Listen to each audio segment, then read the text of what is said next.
So it has been a long time since I don't stream, so decided to let me clean the history before.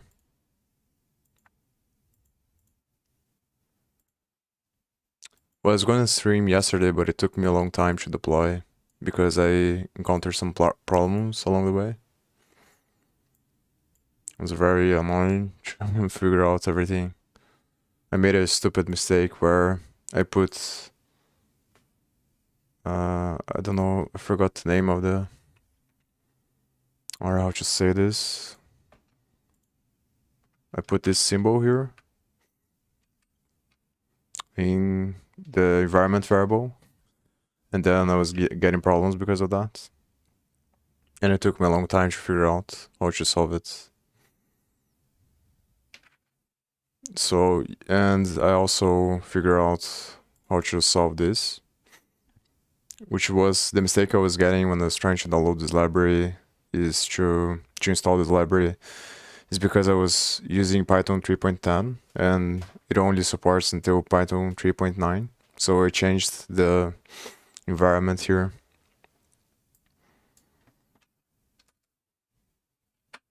And the one thing that I'm not sure, so what I'm gonna do now is create graphs based on the data frames, and I'm gonna put these graphs in this page here, which is the simulations page that I'm gonna work right now. And I think I'm gonna do something pretty similar probably to the thing that I was doing when I was doing script visualization for Python, where I'm gonna put a bunch of options here about the graphs. And the biggest challenge I think is gonna be figuring out how to connect the Django part with the front end, but I don't think I'm gonna do that on stream. Like I said before, I don't think there's a big problem in doing these things on stream, so eventually I might show the code, but I'm still not sure about that. And the idea is to create a bunch of options here, and each option is gonna be, so I think I'm gonna put Ethereum as the first. Each option is gonna be a folder in a directory, and I'm gonna put that directory on the backend. And so it's gonna be folder first, Ethereum first, and then the types of graphs. And I have to think about which types of graphs I'm gonna put here. I think I'm gonna have two options, one for blocks, one for transactions also. So you click first on Ethereum, then it's gonna be two different blocks, one for two different cards, one for the blocks and one for the transactions. And then inside of those blocks, there's gonna be several different graphs, which the name of the card is gonna be the name of the file, I think. It's probably the easiest way to do it.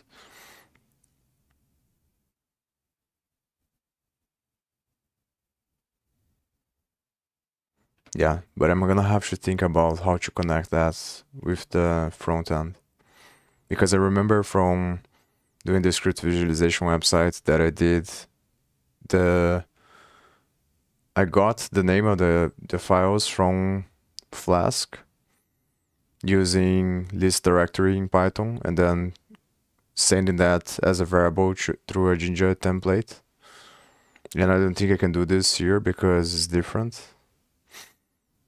So I'm not sure how I'm gonna get the name. I think I'm gonna have to do an API call first and then get the names that way.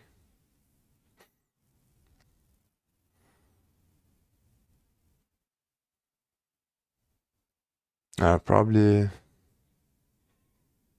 because I think the best option is to render the templates on the backend. I'm gonna have to render the templates on the backend because they are Jinja 2 templates. Because I'm gonna do the graphs using NetworkX, I think PyVis from NetworkX, and they use Jinja templates. And I think Django works with Jinja templates, the parsing. So that's a lot easier. So I think I'm gonna render the templates from the backend, but then I have to figure out how to get their options as well, because I don't think that JavaScript has a function to list all the files and folders in a directory like Python does. And that was the reason why I decided to go with doing the organization in Flask on the previous project.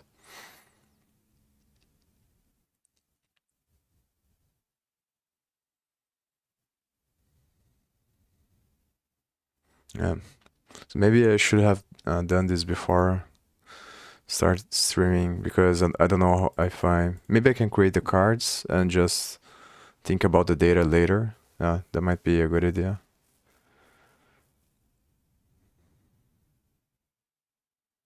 Or I can use the API here.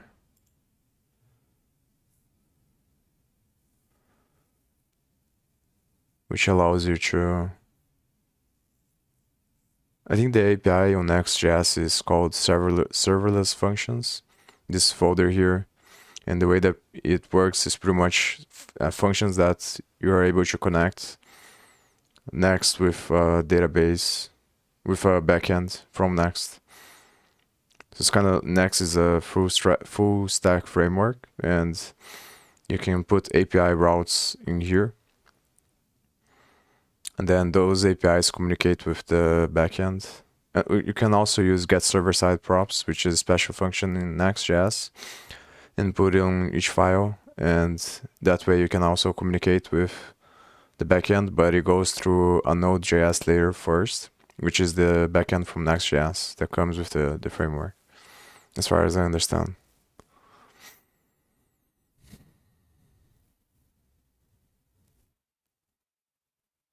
So I'm just thinking about what I'm gonna do here.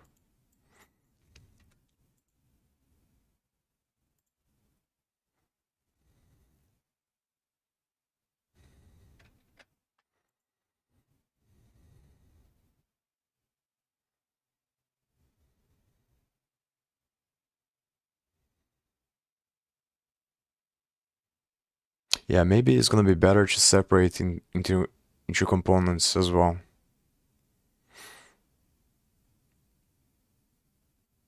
Because I can reuse the logic for the cards and just load different cards depending on the data. That's probably the best way to do it. And then I pass the data as props to the cards.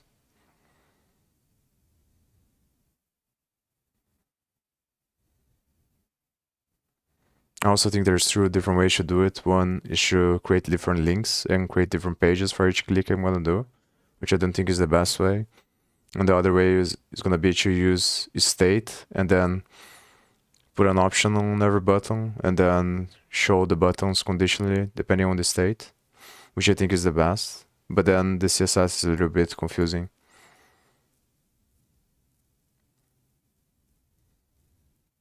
But I think I should create a card component here.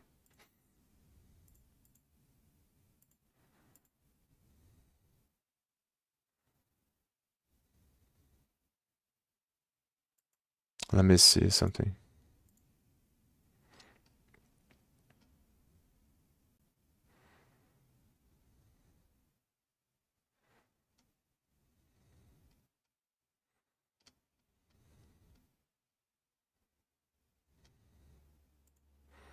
Yeah, I'm gonna create a simple card component and then sim cards.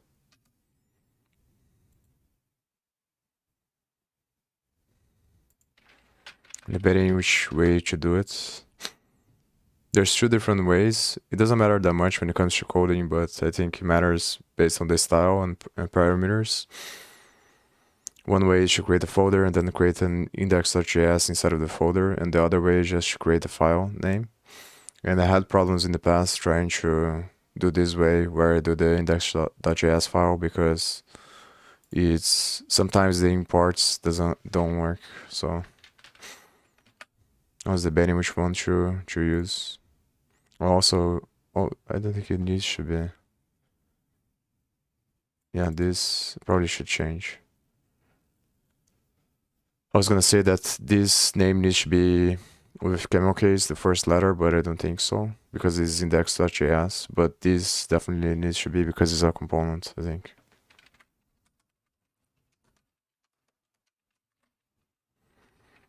So I think I'm gonna do it like this, and I'm gonna see if I can import this.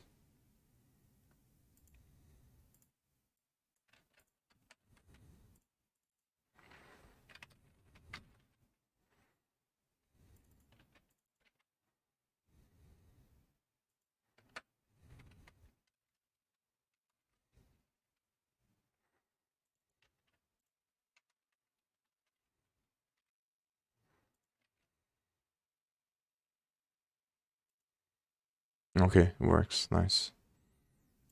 Yeah, so I think the idea is gonna be like this.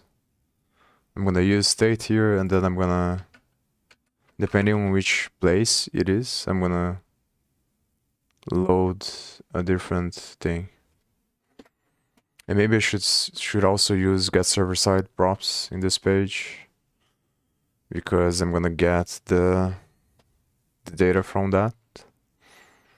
Yeah, I think that's gonna be the workflow. So first I get the data from the backend of which folders I have there, and then with the graphs, and then based on that data, I display the initial template here of the SIM cards, and then I wonder if I can. I think I can put a non change event on the component. Yeah, probably. Oh, actually, that has to be on the card. Now that I think about it. Yeah, so maybe that's the problem with doing things like this. Because then I'm gonna have to think about how I'm gonna design this in a way that, depending on which props get passed here, I display something.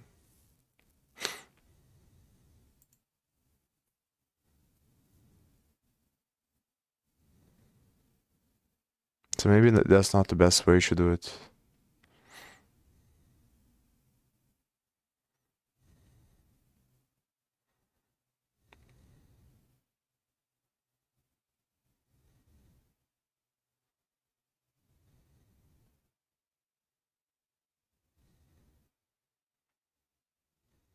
Now let's say I get the folders from get server side props, and then I pass that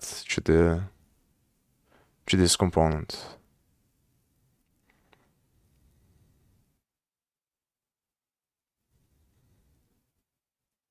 And then the list of folders, I can also pass the list to this component.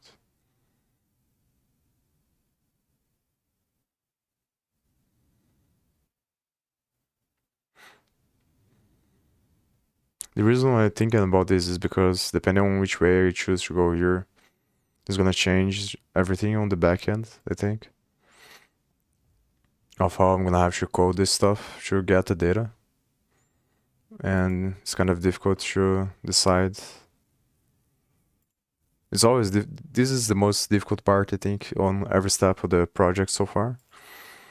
Is that there's always several different ways to do things, and to think about the overall design is very different. They're very difficult because you'll never know how it's gonna end up scaling, let's say, or how it's gonna work with everything else, and which problems you're gonna face whenever you're gonna work on another part.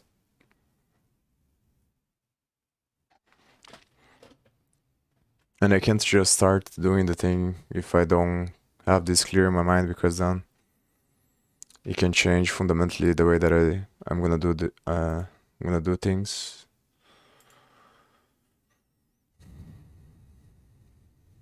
So one way that I'm thinking about it is I get the information from the server with get server side props here, pass here, and then pass to the component. And then on the component, I put the logic of what I'm gonna display, and I get the whole data right away. Yeah, I think I'm gonna get the names only. But then that's the thing, I'm gonna have to put the names on the dictionary, I think. So I differentiate on the backend. So I differentiate folders from files. And I'm probably gonna parse on the backend as well to remove the .html extension from the file, so I just have the name. So I'm probably gonna receive here a dictionary with the folders and the files, probably. That's what I'm gonna try to do, I think. But the thing is, I remember that was really hard to do when I was trying to make the graphical representation of folder structures, because OS walk works in a weird way when it's iterating over the folder. So it's kind of tricky to get each folder and each file. It's difficult to get the tree structure. Unless I make it in a way that there isn't a lot of folders inside of other folders, and it's just one level deep. But then I won't be able to put the options, I think, for Ethereum. So maybe I should put it on the name of the files. I think that's gonna be easier, I think, actually. So instead of making the options as Ethereum and then the person clicks and then shows up blocks and transactions, I think it's gonna be a lot easier if I just put on the name of the file itself Ethereum and transactions or blocks. But then the issue is the file name gets too big, I think.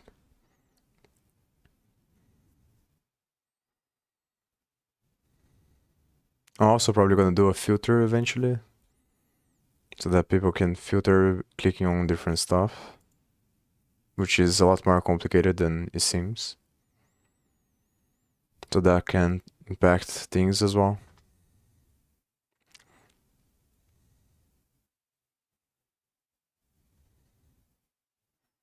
Yeah, but let's say I just received the files and the folders here. Then what would I do? So maybe I don't need the component actually. Because if I just receive them, I can loop, so let's say I'm receiving here, let's say all graphs.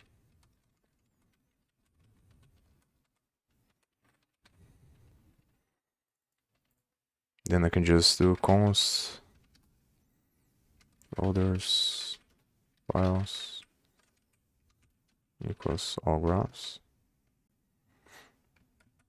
And then I can just map and render with the map.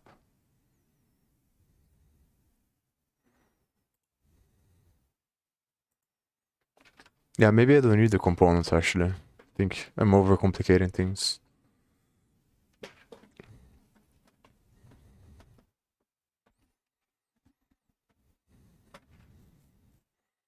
So I put the conditional logic on the main thing, and then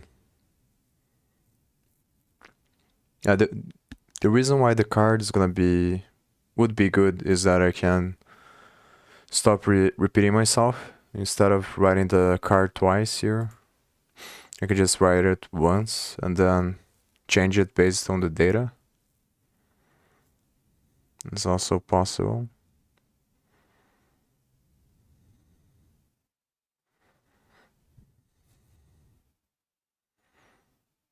Yeah, maybe so. Let's say I pass like this. Well, there's also an annoying thing. I wasn't being able to do this on TypeScript because I couldn't figure out the types, which was really annoying to deal with. And it made me kind of hate TypeScript. But it's probably because of lack of experience, to be honest. But it just feels a lot more work than you already have to do a bunch of work, and then on top of that, you need to figure out all the types. It feels really annoying. It felt really annoying to deal with that.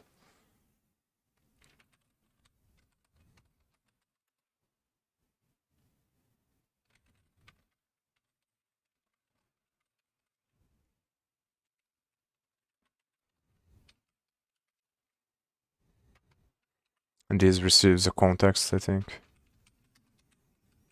that you can access information about their requests. So here, if I remember correctly, what you need to do is fetch, and then you put the URL here, and then you transform that into JSON.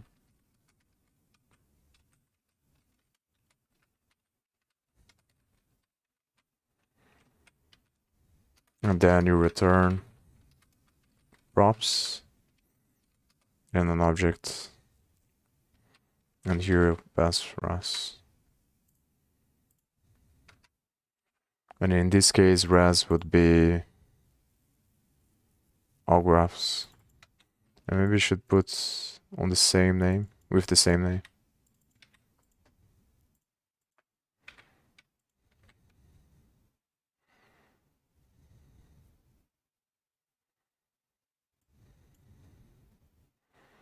Yeah, now obviously the problem is I don't have the URL yet because I didn't do the backend. But I think that's gonna be the logic. And then here I would put, I think 3 cards.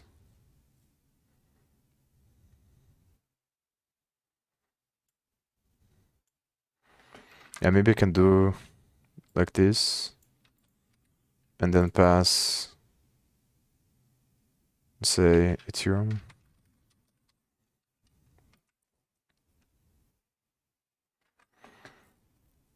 And the thing is, I don't think I can pass an object here inside of this thing.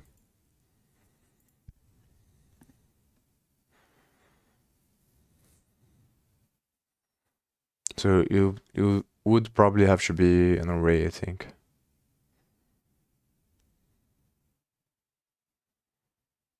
So maybe, because here I think I'm gonna pass as an object on the backend, because it's easier to separate folders and files inside of an object, I think.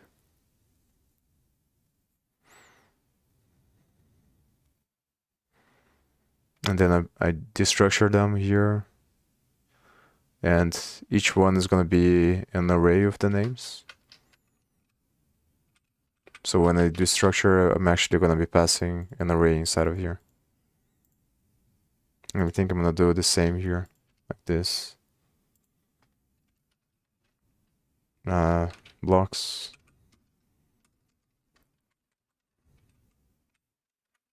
Transactions.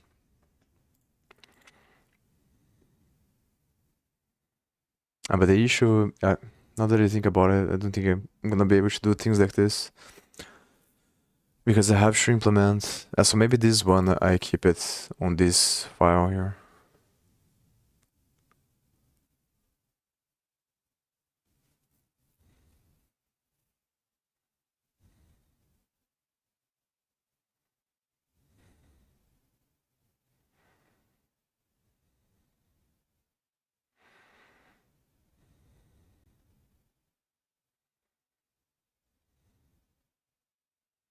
Yeah, actually, I think this is gonna make things harder. Because I have to implement the click logic. So when they click the card, it has to change the state of the page. And yeah, it's not gonna be possible unless I use context, and then it overcomplicates everything. Because I'm passing information to this component, and then inside of this component, I would have to implement logic that when I click a button, it changes the state of the page. But this component is down the hierarchy from this one. So you would have to pass information from a component that is down to a component that is up. And the only way to do that is by using state, or by doing some hacky ways that lead to complications.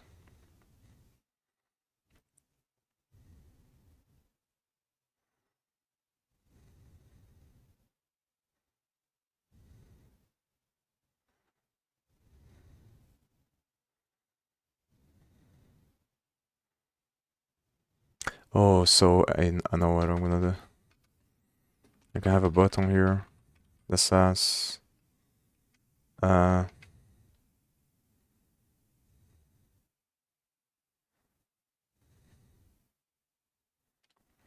Ethereum serves blocks, and the other one says transactions. I'm thinking about creating the buttons, the main buttons here, and depending on which one, I pass a different thing to the SIM card.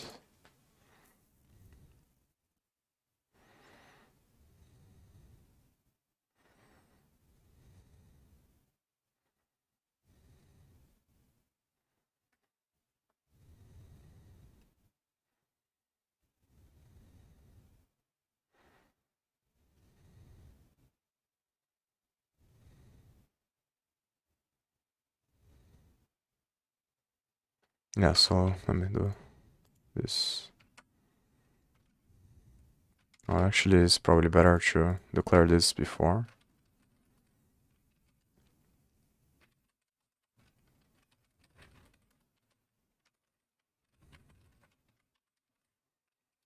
And then I'm gonna use state from here. I definitely learned a lot by doing this, by going through the nights and weekends program and doing this project. I feel like I'm much better now than I was before. And I had to deal with so many problems along the way. It's false.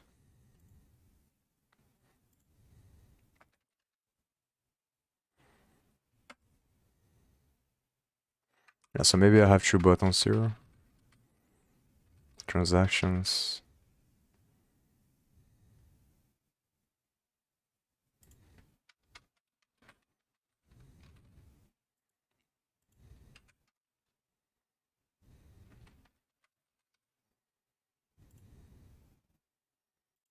And then I'll toggle the state based on this. So here, I have one click, then a function.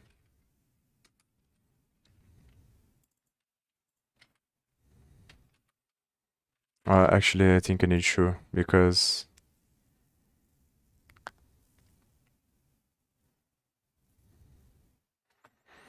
I need to do the logic to also, I'm gonna need to use states.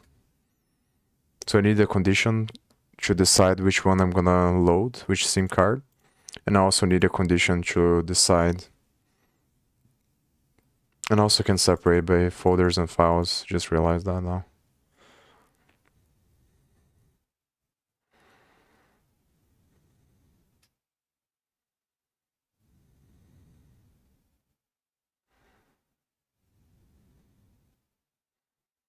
So I do the separation on the back end between blocks and transactions. And then on the front end, I decide which one. Yeah, that makes more sense, I think.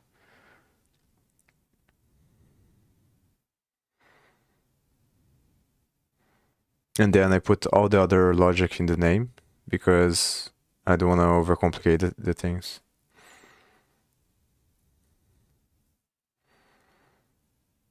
The reason why I'm doing this before doing the graphs is because I need to think about the names, I think, of the graphs and which graphs I'm gonna do.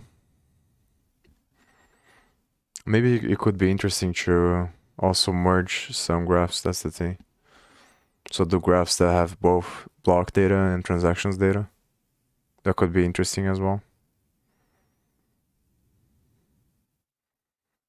Yeah, that way I would be able to see the connection between blocks, different blocks and transactions. So the biggest problem I'm also thinking about when creating these graphs is going to be that even though that this library here is very fast,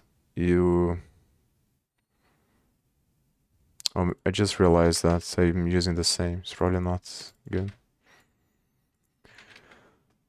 Even though this library is really fast, the network X library is probably not going to be fast. So that's a problem, I think. Because this has 8 million rows, and I think the biggest graph I did so far has 800,000, and it was really slow to build and to look at. This is a lot of information. So I think what I'm gonna have to do is I'm gonna play around with this library here, and I'm gonna figure out how to parse these data frames into blocks, and then put that on the logic of creating the graphs. So instead of having to do one graph at a time, I'm gonna chop the data frame based on a certain amount. I can create a function to chop the data frame. Maybe I can also reduce the size now that I think about it, which was something I was thinking about doing before. Because when I did this, I wasn't thinking about that. I just wanted to get it done. But I remember one machine learning competition I was looking from Kaggle, where the guy did an optimization of the pandas to decrease the size. And the way that he did that was by creating a function and then making conditional statements to see what was the type of the row, and just see to change the type based on the number amount, so that the integers become smaller and the floats become smaller and occupies less space on the disk.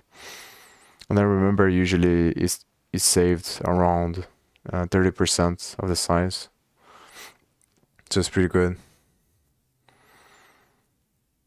But I think that's probably not necessary when it comes to. It's obviously better, but I think it might be too much work, and I'm better off doing other stuff to improve on other parts of the site, because I still need to. I think I'm gonna attach information to each address of the data frame, not the data frame, the way that I'm displaying on the site. I'm gonna allow people to click on address, and then I'm gonna open a different card for that address and then display different information on there. And I think that's gonna take time, and I'm gonna do that as well, if possible, until Saturday, which is gonna be the demo day, which is the day that everyone's gonna present their projects. The projects that they have built throughout the 6 weeks of the program. Yeah, so what I'm thinking about now is the thing that I was talking about, where I'm gonna chop the data frame based on a certain size of the graph that I want. And then, so this, maybe I should write this down.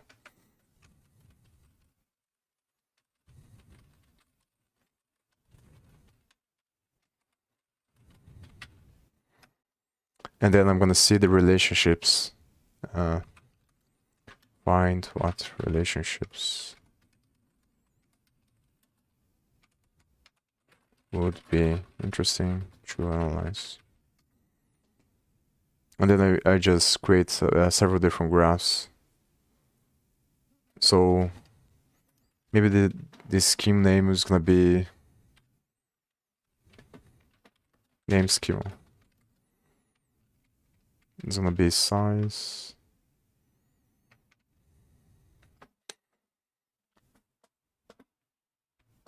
So the issue is that size is not very descriptive. From 0, hundreds, say 0, 500,000. Oh, maybe I put the number of the blocks. Yeah, I think that's gonna be. I think both the transaction. Yeah, now I don't know actually. I don't think the time I did these data frames, I put the block number on the transactions data frame. But I know that for the boot space project, I did. But I think that would be a good way to categorize. So first I put the number of the blocks, so you know what's the range you're looking at. Then I put either blocks or transactions. Actually, that is not necessary because of the way that I'm gonna split here, I think. Yeah, so scratch that. So type of graph or name of relationship. Example, address.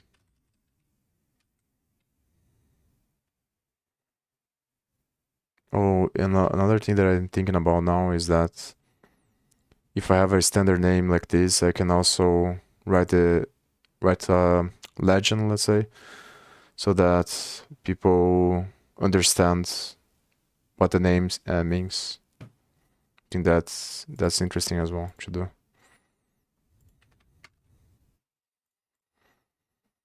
So it's gonna be the number of the blocks and then the name of the relationship, address with value, or maybe address value. And I think that's it.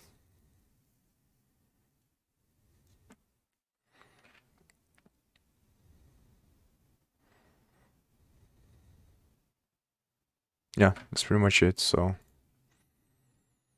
now let's think about how I think Vaex is pretty similar to, I hope it's pretty similar to pandas, but maybe it isn't. And I think I'm gonna finish this as well. So I'm gonna put if set block active. I load this.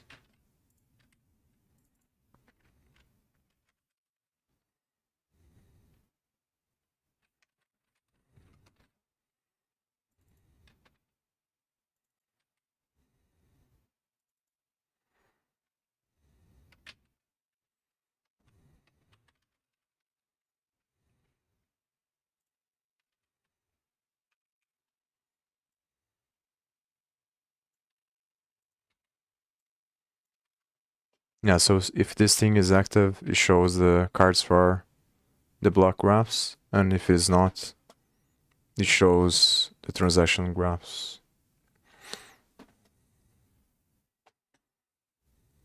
Maybe we can do it the other way around because, or maybe not actually. I think most people will probably be more interested in seeing transaction information instead of block information,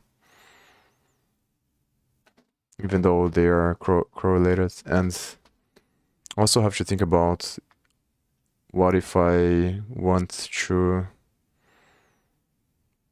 put both block and transactions data graphs. But I think if I decide to do that in the future, it's going to be really easy because all I have to do is put a different option here, a different button, and then do the same logic and just display conditionally as well.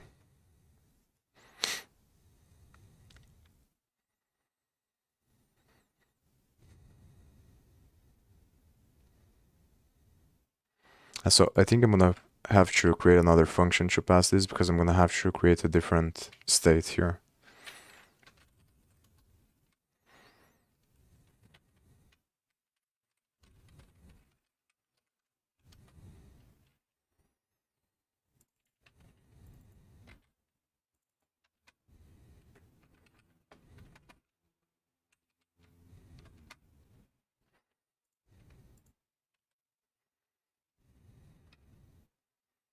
And maybe I can pass an argument here.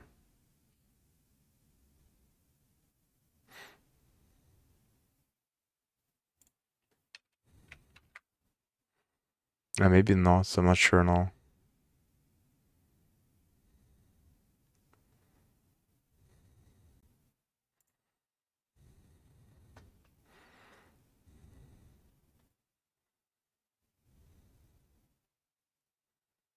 Because I'm thinking about doing the same thing on both of these buttons and then choosing when I'm gonna activate or deactivate the state based on each one.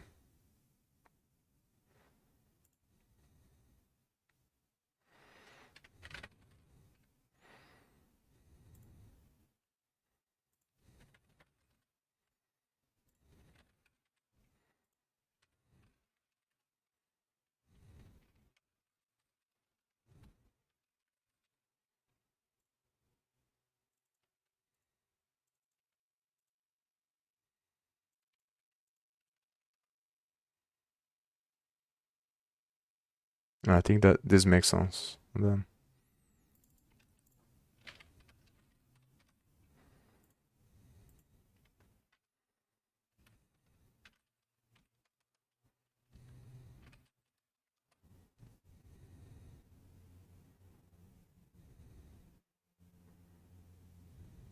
Oh, actually, I don't need that. Because it's already false, right, by default, so...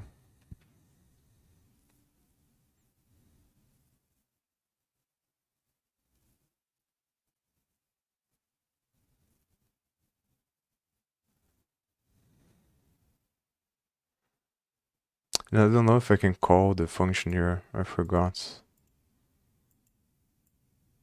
Let me just see on the other pages.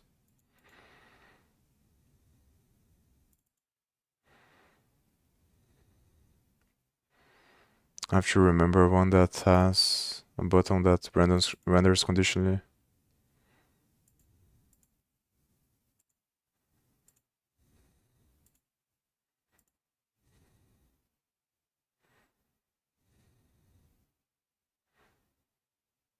And it doesn't look like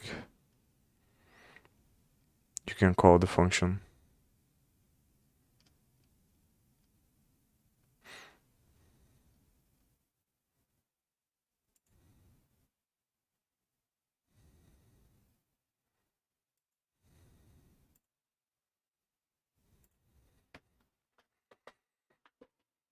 I don't want to use inner HTML as well, because I think it's kind of bad.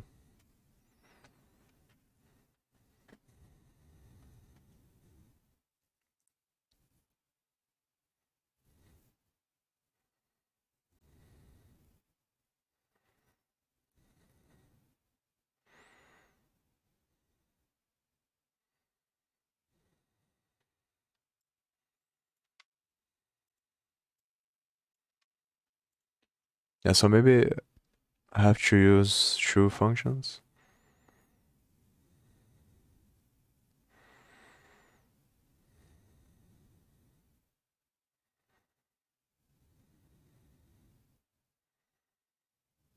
Oh, and yeah, because it doesn't matter how I think about it, is there isn't a way to get around this because I have to activate one state and deactivate the other one.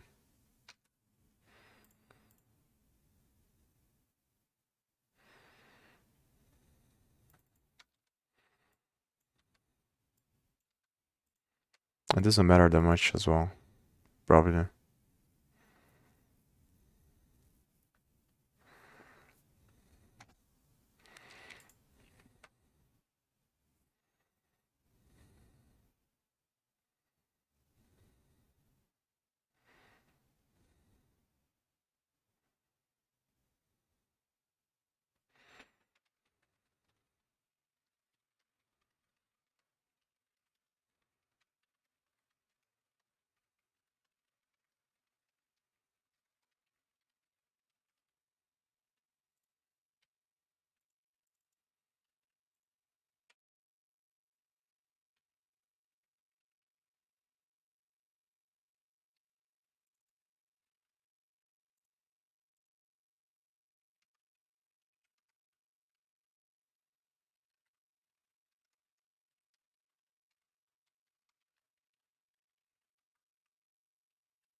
That's a problem.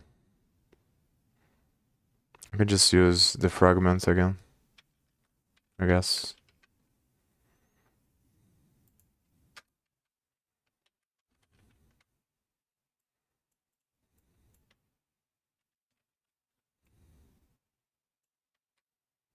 And there we go.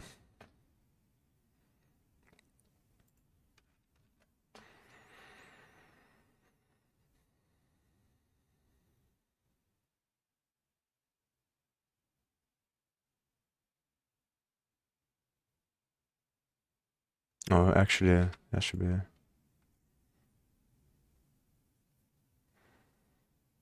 Maybe I just remove this because it's a little bit confusing.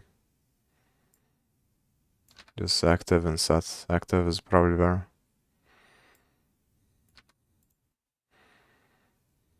Or maybe not.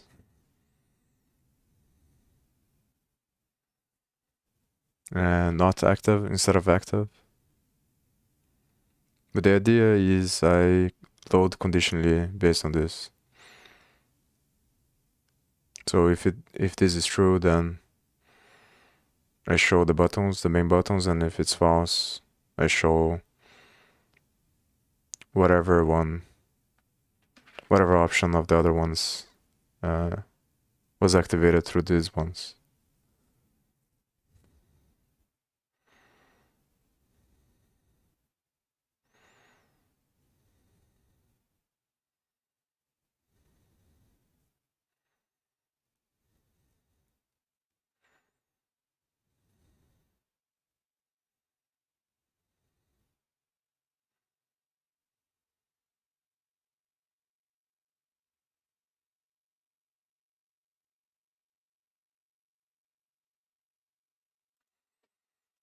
I'm thinking about whether or not I should use the router instead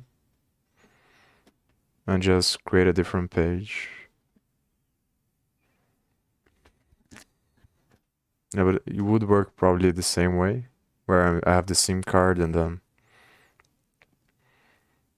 I pass the data. I think is probably more complicated. This way is probably better.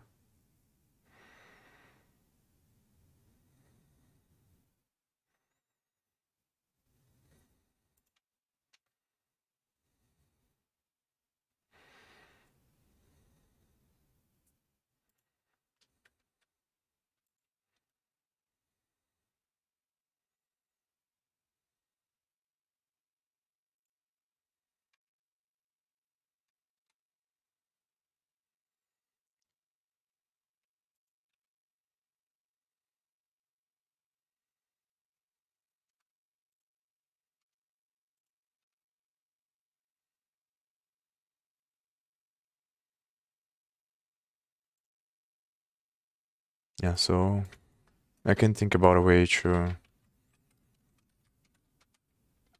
not have a bigger function here.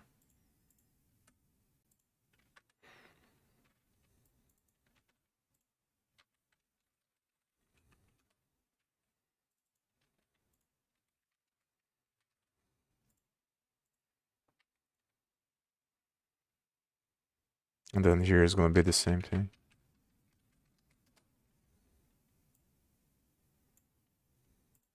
Oh, actually, this one, I don't need that.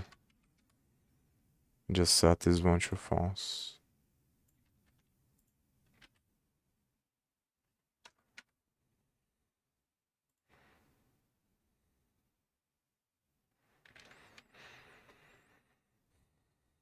Yeah, I think that's probably everything.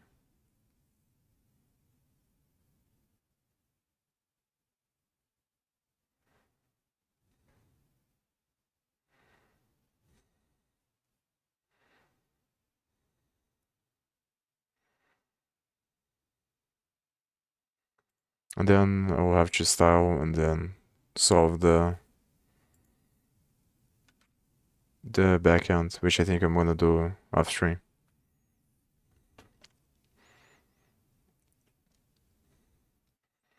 Styling is really annoying as well for me.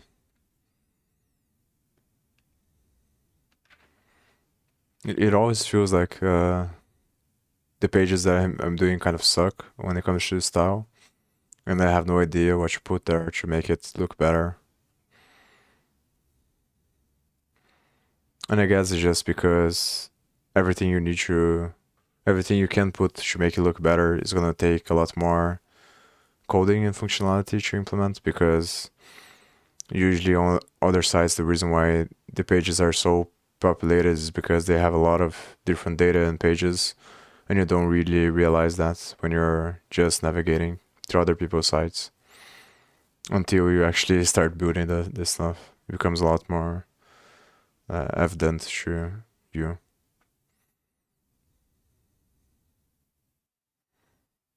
I think I'm gonna listen to this podcast here, Joe Rogan, while I do this stuff,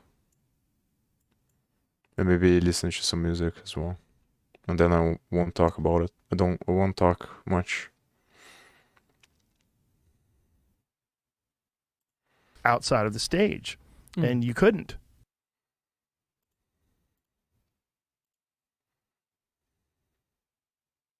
For some reason, you couldn't use that on stage, and he was pushing back against that. And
I think I'm gonna try with the column because I want to see the columns of this.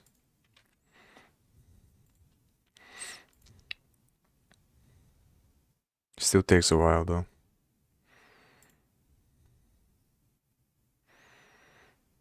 It's kind of weird that it takes a lot of time since it's supposed to read billions of columns in seconds.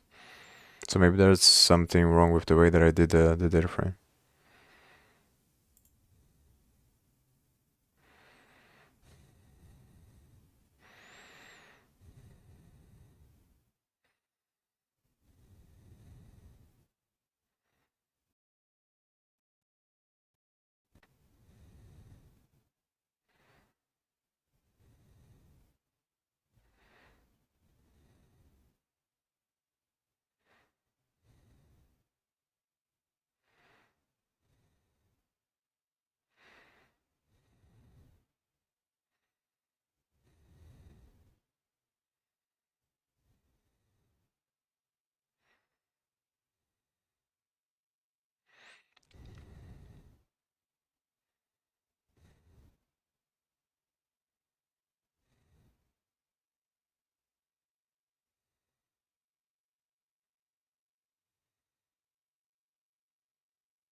It's making my computer really slow.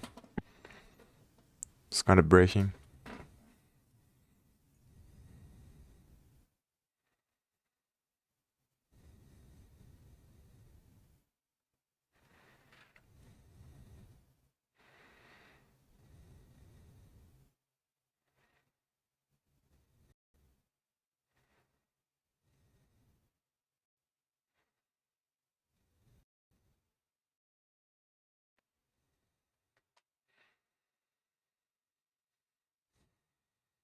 Yeah, I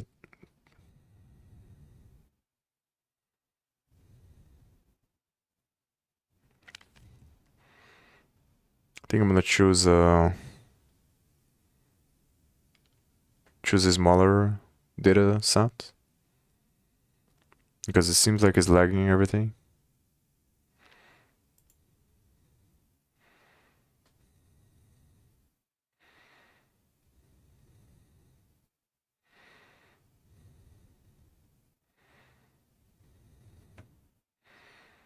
I'm probably gonna do the smaller data frame on stream, and then I can do the bigger one off stream.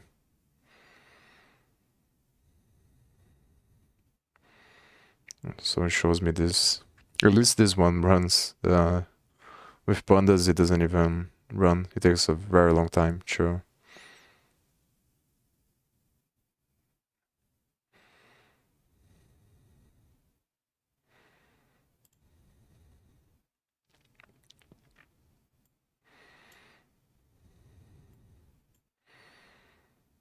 So maybe I should do this one first. Well, transactions true is not even the biggest one. It's a lot smaller in comparison to the. There is one file I think that has 190 or 200 megabytes.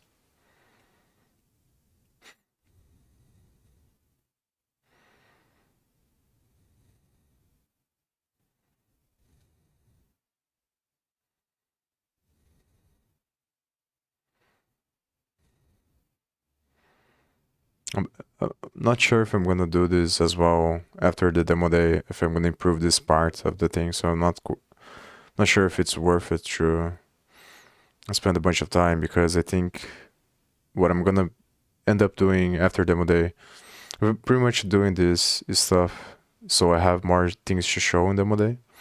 But I think after demo day, I'm gonna save money to create my own node, and then I'm gonna do different graph visualization stuff instead of using this library, but I'm not really sure.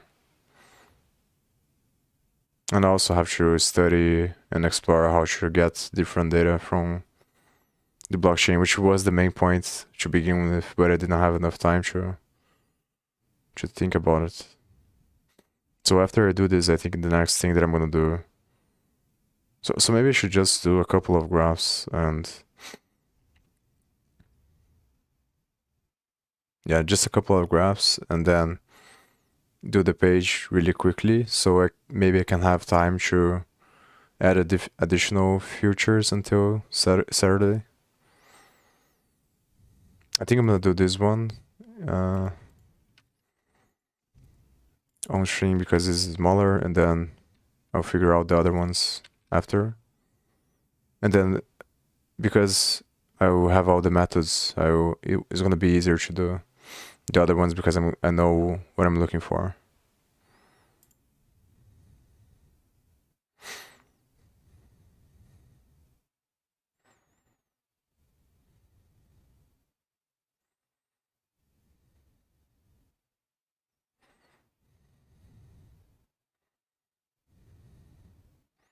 Ideally, I can have a function that is not necessary to create different data frames. I just chop the data frames and I retain the columns of each one, and then I create the graphs that way.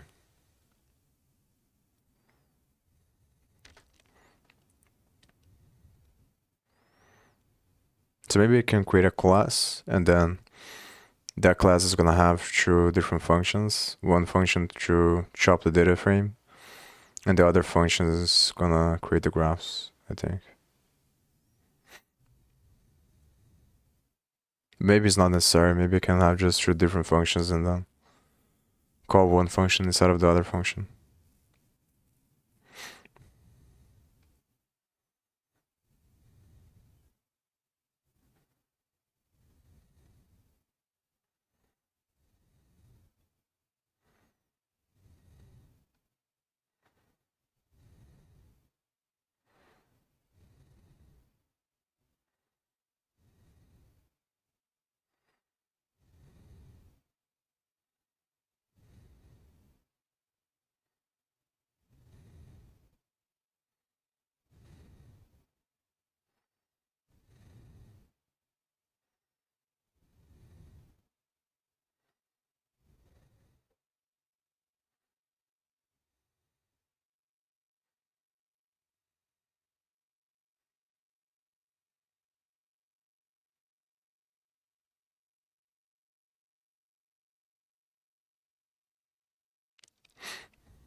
Or maybe it's slower because I'm doing the from data frame.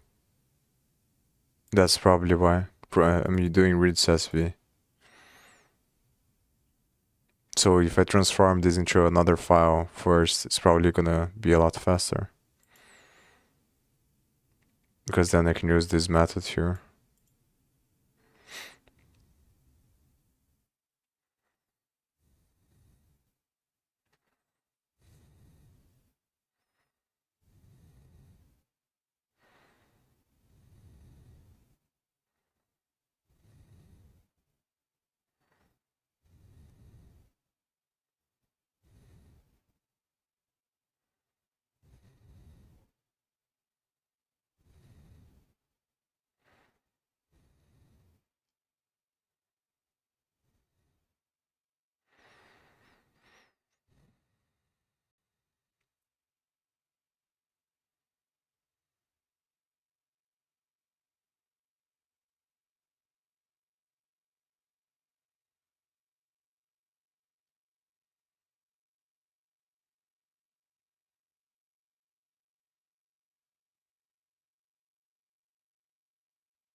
Maybe I should just search for what I'm thinking about instead of reading the thing.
There's 35 columns.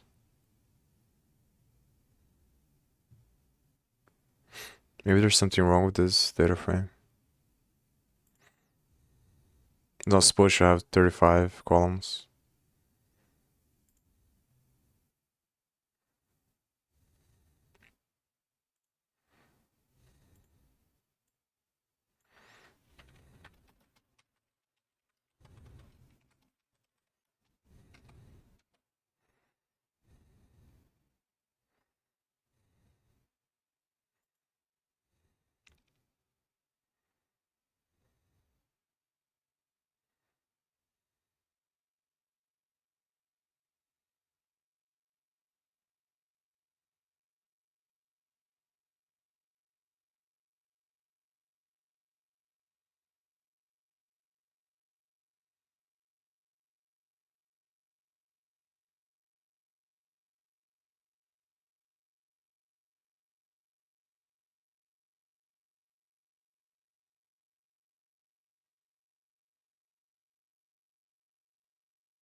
Get column names.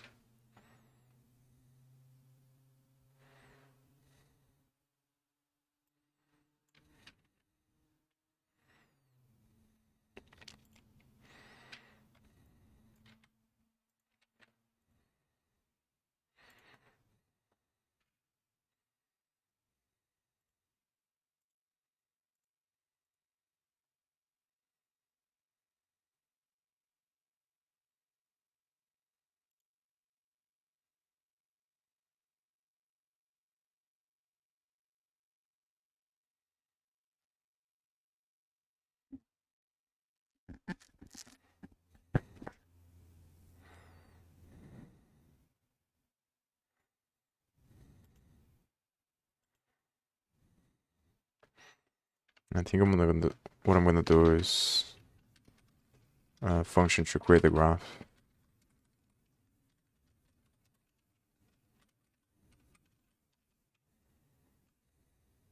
So let me just erase this.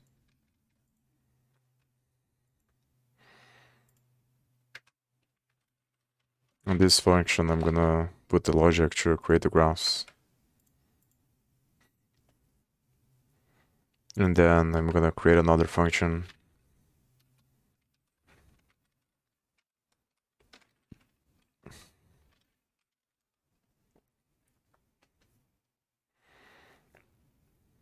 And then inside of this one, I call create graphs.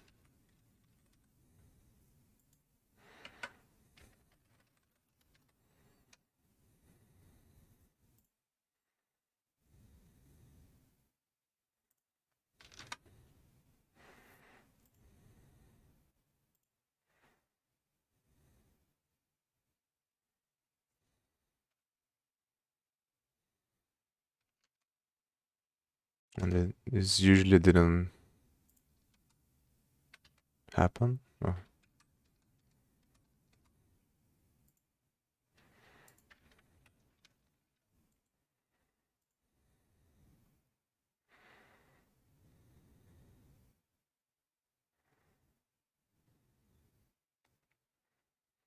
So I think it's pretty simple actually. I'm just gonna get the column names and then I'm gonna pass this data frame into here. And I'm gonna get the column names and then I'm gonna create different graphs inside of this function. And then for each graph, oh, actually inside of this function.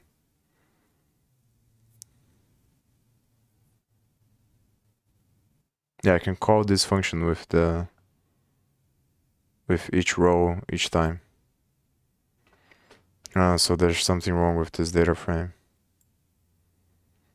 I probably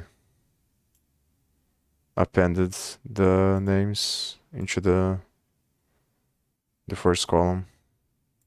Hopefully I can open here. Yeah.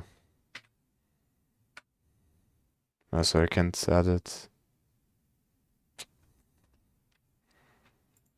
And this is a problem.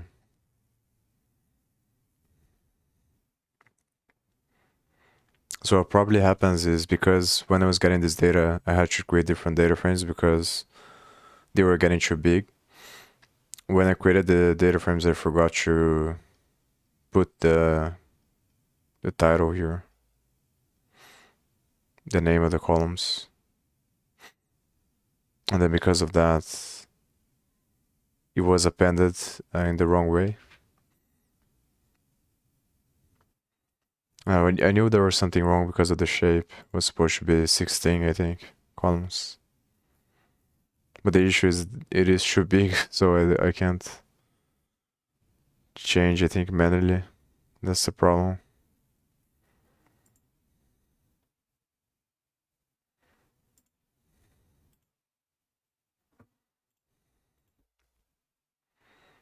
Let's see if I can do it manually. Because if I can't do it manually, then I'm gonna have to do a lot more work too. Have to get this, and then I have to split based on the number, and then make it equal, push, and do a bunch of other stuff. Just to put the column in the right place.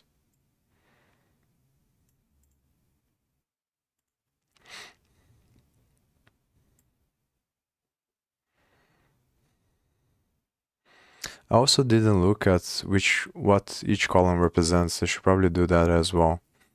Because remember when I was doing this to get the blocks, I didn't look into what each thing is, but I don't remember if there is any information that says what each thing is.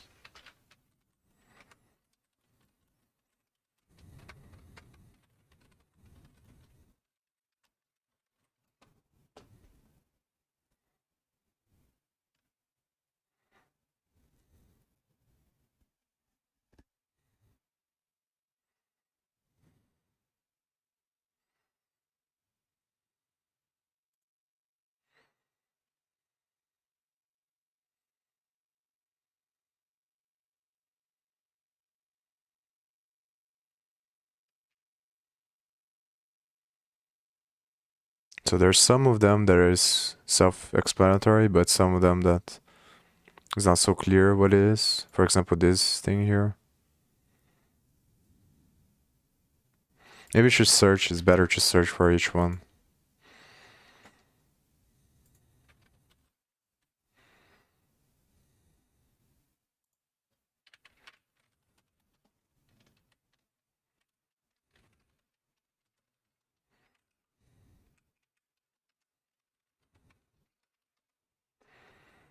And it's not opening. I think it should be to open manually. I remember trying to open some of this sometime after I did it, and I couldn't do it because it was too big. The file was too big.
No, it's not gonna work. I'm not gonna be able to open the thing.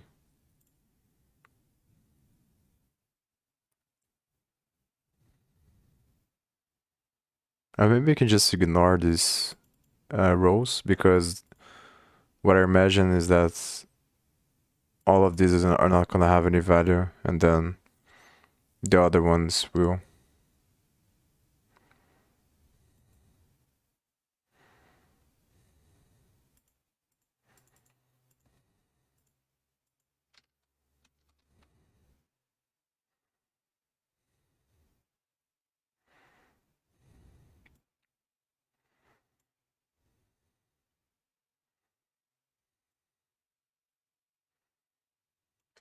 So I know what I'm gonna do. I'm just gonna let this. Then I'm gonna print here. I'm gonna save this method so I don't have to look them up later.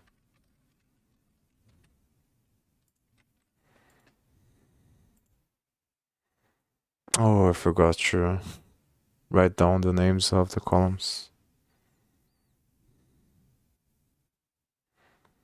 It's fine. I think I have here as well.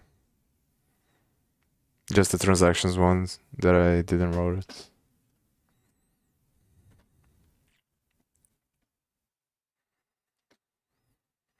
So state root, I think I kind of understand what it is, but I'm not really sure. The size, I'm not sure what exactly it represents. What's the magnitude?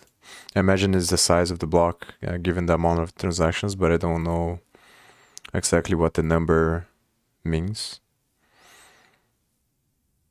So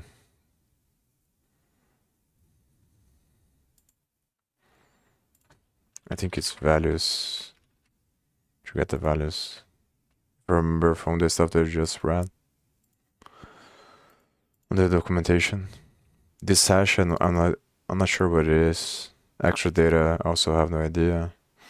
Difficulty, I think is explanatory. Is the difficulty to mine. Gas limit is also explanatory. Gas use explanatory. Miner as well. Nonce. Nonce is the unique number that comes on each block. Number, I think, is the block number.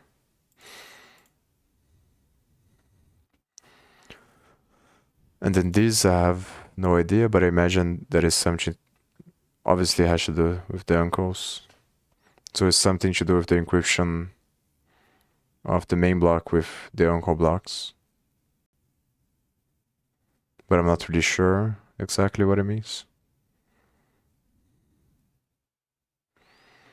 So it's just values here.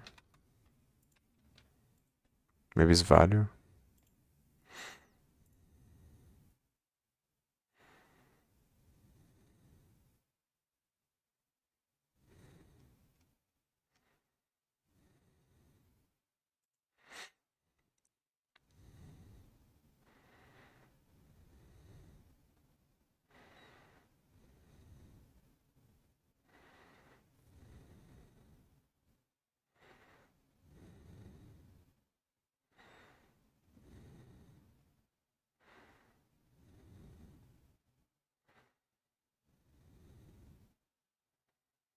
Yeah, values.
No, so logs bloom is the events.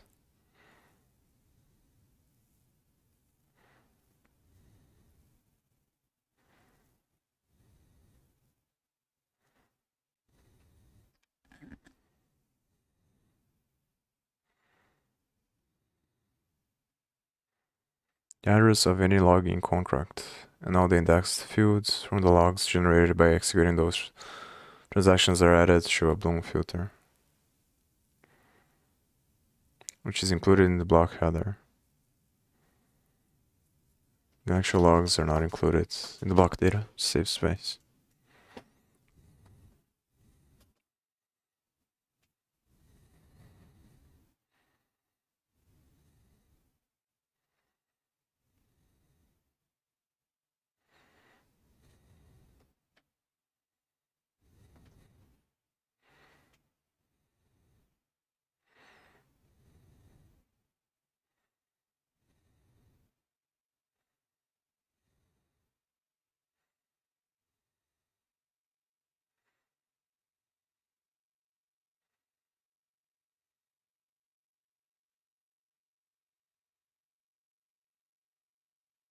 I think this is really important, but I'm gonna have to study further later. It's pretty much a way to allow people to filter, to allow applications to filter the blockchain to see the logs of transactions, I think.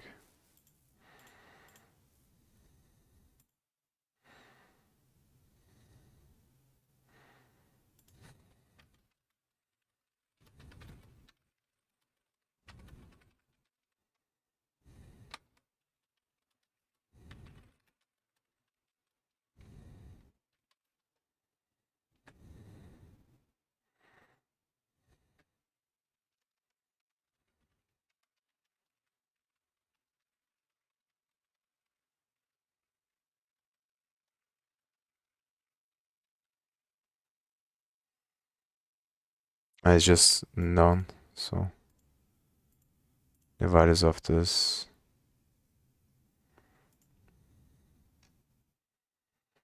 Let's see state routes. Let me see the most important ones first. Miner. I'm gonna check if they have values.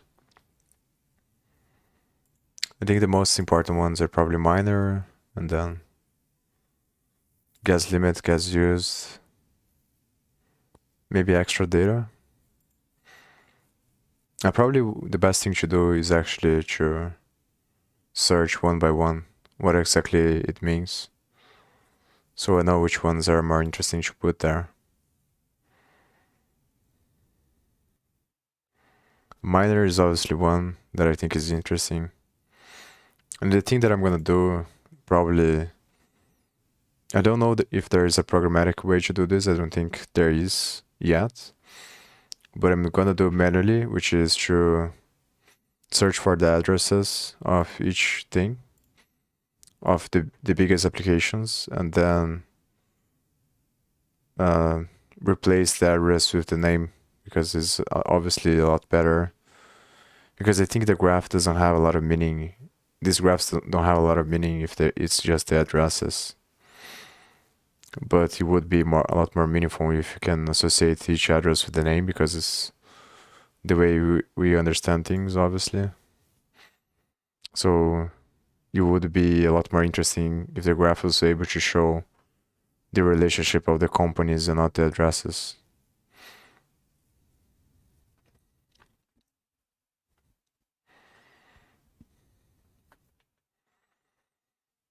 And from what I've seen, Etherscan already has several companies. But they're probably, if I had to guess, they're probably doing manually instead of programmatically. Maybe there is a way. This looks like this returns information. So I think gas limit and gas used is obviously good as well. Difficulty, I don't think is that.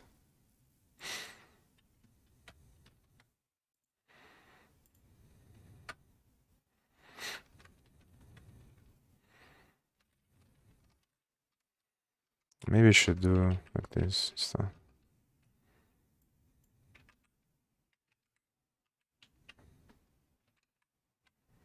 Oh, I forgot that this ID doesn't have the thing to move the thing.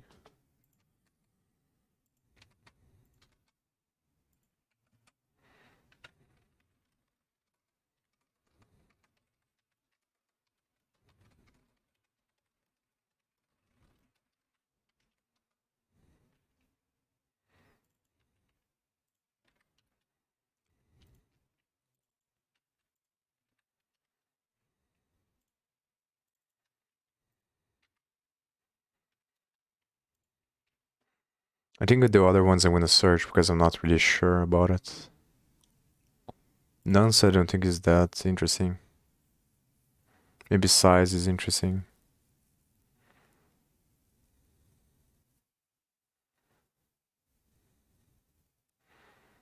I think for blocks is probably that.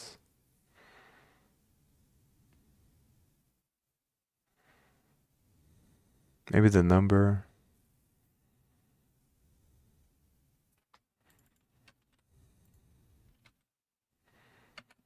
And I think the more interesting ones are gonna be for the transactions.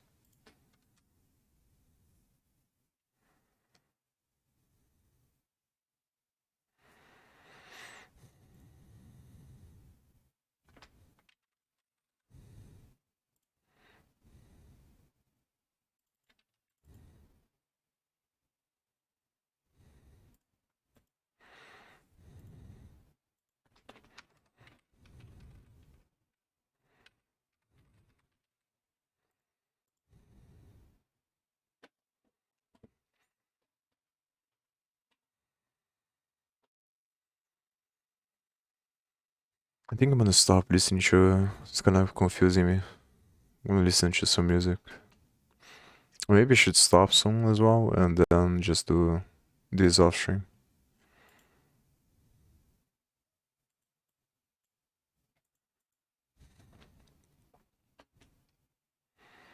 I think what I'm gonna do to do this function is a lot easier to use the graphs that I already built from the other projects. So I'm just gonna copy them, open them, and then copy. And then just change the name of the... Maybe I'll do that on stream. I need to take a break from wearing these things because it's too hot and it's kind of annoying me.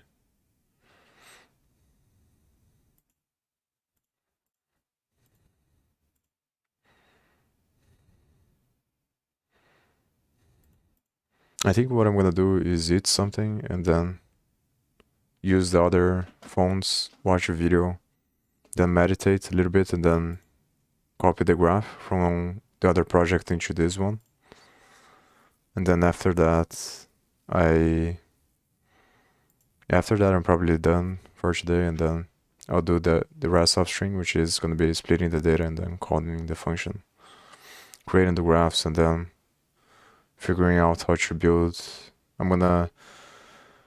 First I'm gonna manually do this, but then if I am going to keep putting these graphs in the simulations part, which I don't think I'm gonna do. I think I'm gonna do something different, but I'm not really sure. Then I would probably figure out a way to do it in a different way. Instead of manually creating the graphs here and then passing the folder with all the graphs into the other project. Because the way that I'm gonna do the backend is gonna be getting all the files and folders for that specific folder with all the graphs, and then creating an API endpoint to get all the names of the graphs, and then using that to decide which graph to render. I think it's probably the best way to do it.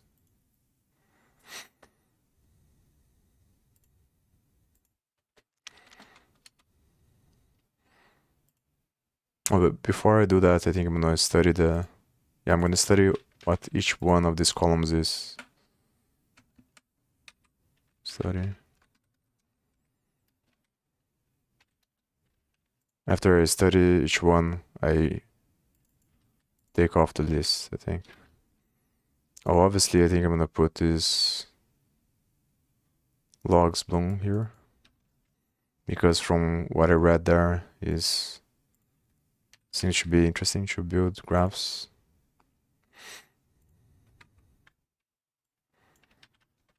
With this stuff, because later on I'm probably gonna use that to get the logs of the transactions.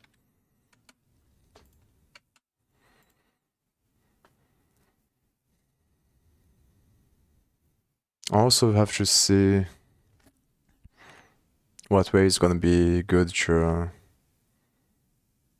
get information, because obviously I'm not gonna have only this data that I have here. I'm gonna use this data to get more data based on the studies I do of the blockchain and how everything connects with everything else. So I'm gonna get the addresses and then search other information based on those addresses. And I have to think about whether or not I'm gonna keep creating different data frames. And then if I'm gonna do that, I have to create a script that limits the size of the data frames and creates new ones based on that limit, which I don't think is that hard to do. But maybe it's better to put directly into the SQL, the Postgres database. But the issue is, I think the normal database is just as slow as the data frame, if not slower. So I don't think that it makes a lot of a difference. It's probably better to use the data frames anyway, and then use the Vaex. Maybe I can save on the Vaex format, so it's a lot faster to do calculations and all the other stuff. Yeah, that probably makes a lot more sense. But I think I'm only gonna do that after I have more storage to build my own node and to run my own node. Because that might be also a good way to get information and might be faster than having data frames. Yeah, so I'm gonna watch a video while I eat something. Probably these videos here. And then I'm gonna meditate, and after that I'm gonna study this. Well, let me write the other ones. So this limits gives us hash.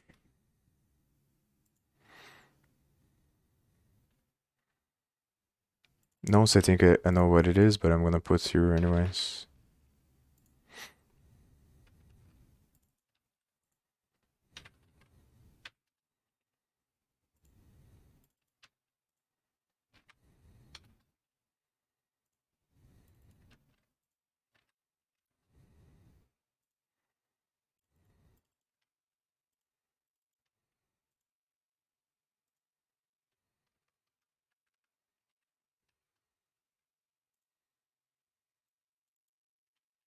Timestamp, I know what it is.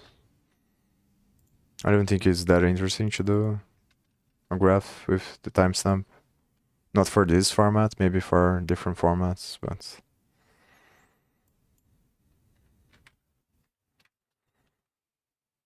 yeah, I should probably search the difference between these two as well. And transactions, I know. Transactions root.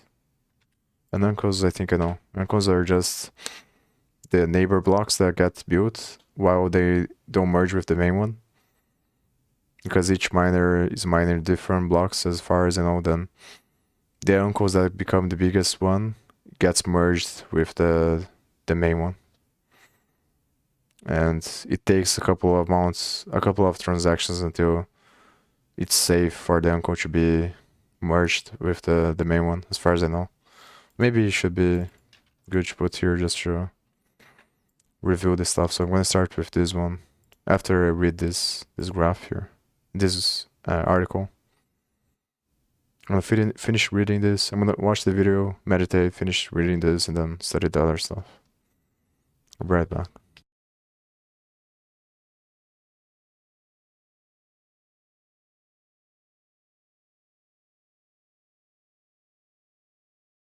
I have to remember to increase the volume. Right back.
I'm going to look at 7 code smells in this example, and then I have a little bonus for you, so make sure you watch this till the end. First code smell relates to the role of an employee. You see we define a role here as a string, and later on when we actually create these employees, we're giving these employees different kinds of roles: manager, president, intern. The issue is that strings can represent basically anything. We could have a role type, troublemaker or slacker, and we definitely don't want those kind of people at our company. So string is a much too broad type to specify the roles. It's much better to use something like an enum, where you can specifically define what kind of roles there are in a company. That also makes it more explicit, because perhaps we don't know how to write these particular roles. Here we're using lowercase characters, but maybe in another place in the code we might use accidentally uppercase, and then we're going to have a problem because it won't work anymore. Enums basically solve all those problems for us because we fix what the roles are in a specific type. So let's fix this code smell by adding an enum role. So I'm going to import the enum type, and to assign IDs to the particular values inside the enum, I'm going to use the auto function because I don't really care about the particular values. I just want them to have a value. So I'm creating a class role, and that's a subclass of enum. Let me first add a docstring. There we go. And then let's define the various role types. So we may have something like a president. Let's add a vice president. And let's add a few more.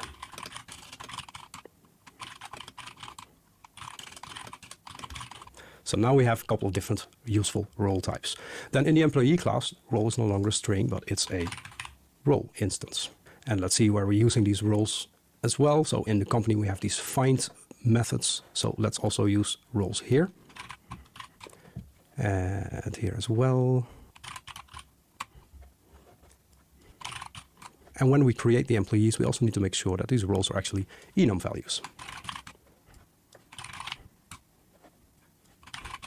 Let's run this example to make sure it still works. It still works. You also see that it's printing out now a bit different information because it's actually no longer a string, but it's an enum. So that's the first code smell. The second code smell is duplicate code. If you look at the company class, in particular these find methods, they all have very similar code. You have to basically find all manager employees, vice president employees, interns, and the only thing that's different is basically the role of the employee that we're looking for. Generally, code duplication is a bad thing because if there's a bug in this particular code, then we're going to need to fix it everywhere in each of these methods. It's much better to make a generic method out of this, and then we have only one place where potential bugs can occur, and also only one place where we need to write tests for. So let's add a find employees method that's a generic version of these very specific find methods. And that find employees method needs a role, and let's update the docstring. And then the only thing we need to change here, let's also actually rename this to employees for clarity, and then this is going to be the role. And now I can remove each of these methods here.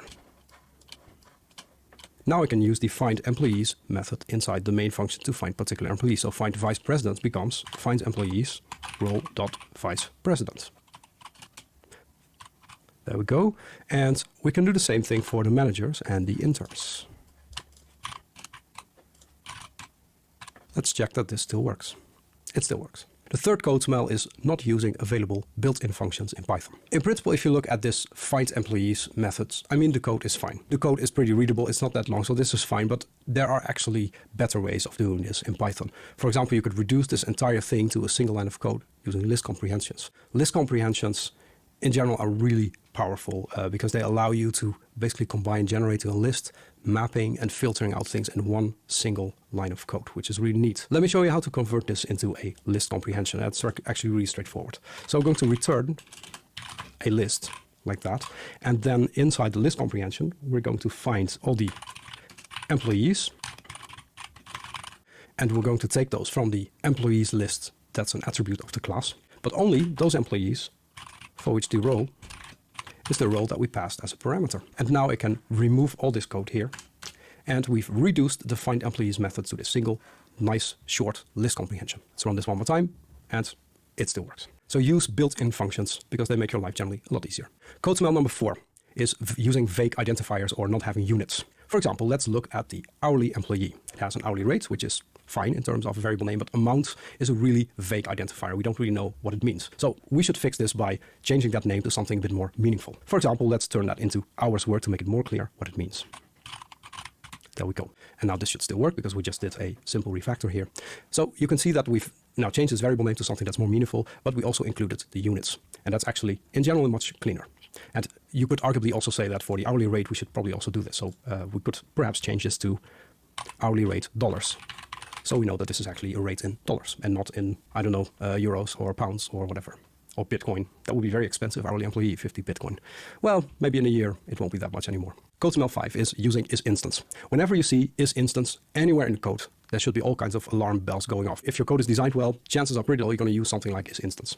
Why are we using isInstance here? We have a pay employee method inside the company class that gets an employee. The problem is we don't know what type of employee it is. It could be a salaried employee, it could be an hourly employee. So we're using isInstance here to determine what the type is. That's of course really bad because now we introduce the direct dependency between the pay employee class and subclasses of employee. It also means that whenever you add a new employee type, we're going to have to extend this if-else statement here and add another else to deal with that particular type of employee. So it means that there's a lot of coupling here, and that's a really bad thing.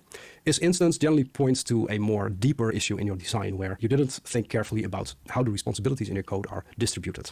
In this case, paying an employee might be a function in company. I could imagine that it is, but the actual payment per employee type should be part of the employee class, because then company can just call the pay method and you'd be done, and you wouldn't have to check for isInstance. You would basically use the inheritance mechanism to decide for you which version of the pay method that you're going to need to call. So the way to solve this code smell is not putting pay employee here, but basically adding a pay method to each employee type, so you could call that instead. So let's add this to salaried employee. So now we have salary employee with the pay method. We should also add that to hourly employee. So that's this one over here. And let me copy that over. There we go. And this should be self, obviously. And now because these employees have this pay method, we should probably also make that an abstract method so that we know that pay is part of every employee subtype. So I'm going to the employee class and let's add this pay method as a abstract method here.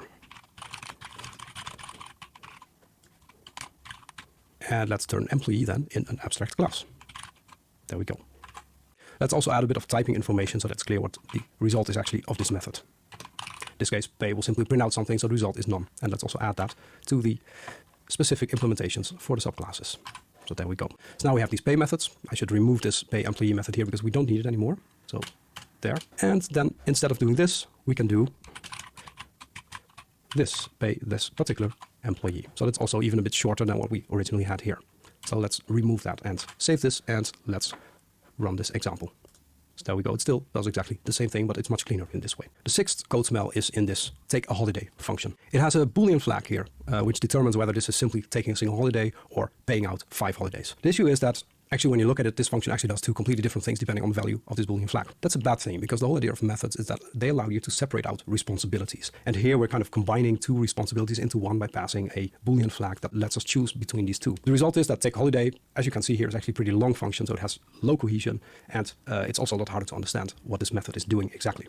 So the fix in this case is to split out this method into 2. So let's say we have a take a holiday function and we have a payout holiday function. So let's change this into 2 methods. So that's the pay out a holiday, and we need to copy over this part. So I'll just remove that here and then put that in here.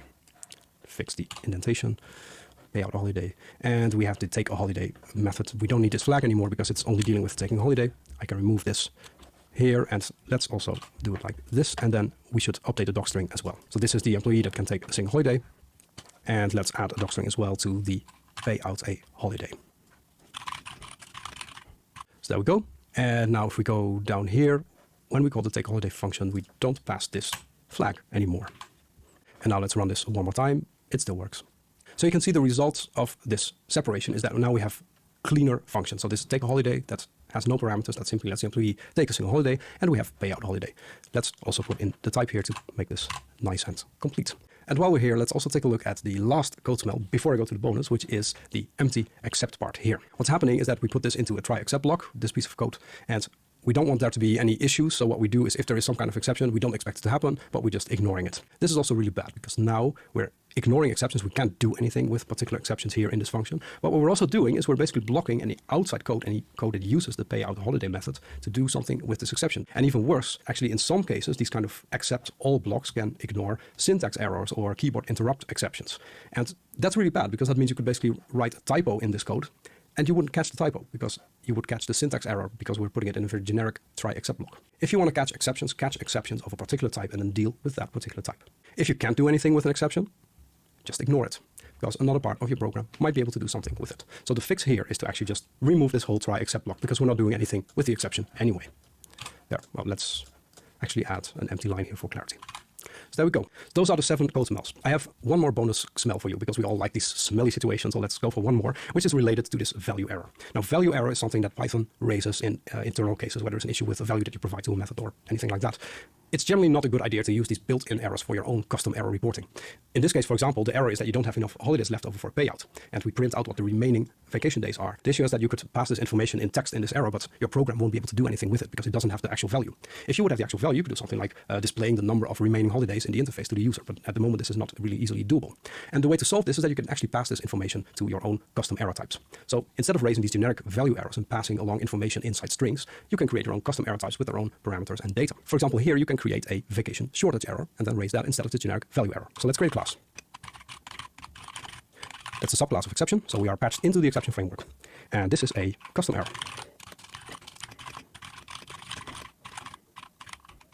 And we're going to have an initializer.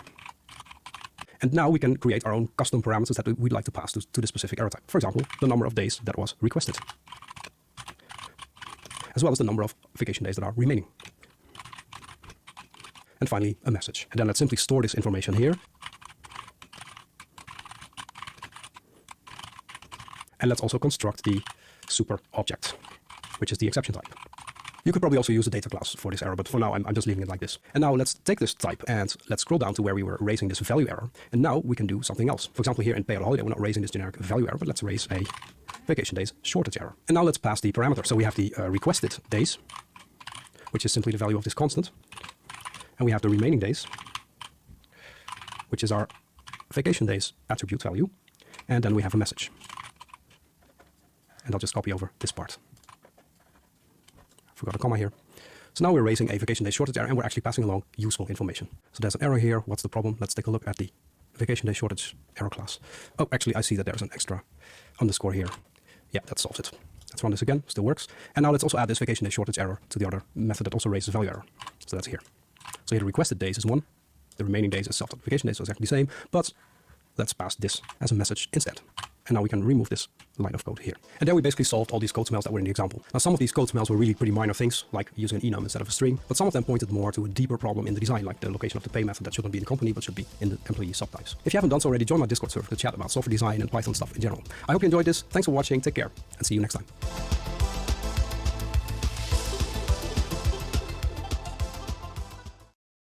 The factory is a design pattern that I use really often when I write software. Today I'm going to show you an example of how it works and how you can use it to separate creation from use, which is really powerful. Before we dive in, I have something for you. I wrote down the 7 main things that I think about when designing a new feature or new software application. You can get it for free at ironcodes.com/design guide. It's pretty short, it's a PDF, contains a couple of bullet points, some notes from me here and there. I think you'll find it really useful. So get it at ironcodes.com/design guide. Now let's dive into the factory pattern. What we have here is a video and audio exporting example. As you can see, I did a little bit of preparation work. I created a video exporter abstract class. That's a basic representation of a video exporting codec.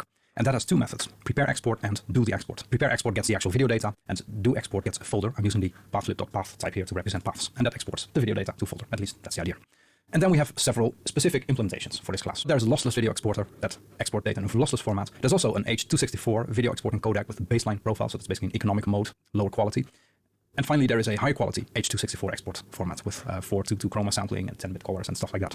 Doesn't really matter for this example, but it's a higher quality one. And a similar thing I did for the audio exporter. We have an audio exporter abstract class that has prepare export and do the export, but that gets audio data, but do export also gets a folder, so it looks a bit similar. And then there is an AAC audio exporting codec, and we have a wave audio exporter, which is lossless. So again, also here we have kind of a lower economic quality and a high quality that you would use for masters. Then there's a main function that first reads the export quality that the user wants. So we ask the user whether they want low, high, or master. And then depending on that value that you got, we're going to create these specific exporters. So we start with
these variables, video and audio exporter. If the quality is low, we're creating the base profile H.264 video exporter and the AAC audio exporter. If the quality is high, we're using the high quality profile for video and also AAC. If it's master quality, then we're going for lossless video and lossless audio in the form of a WAV file. So the choice of the kind of exporter that we want to use is here.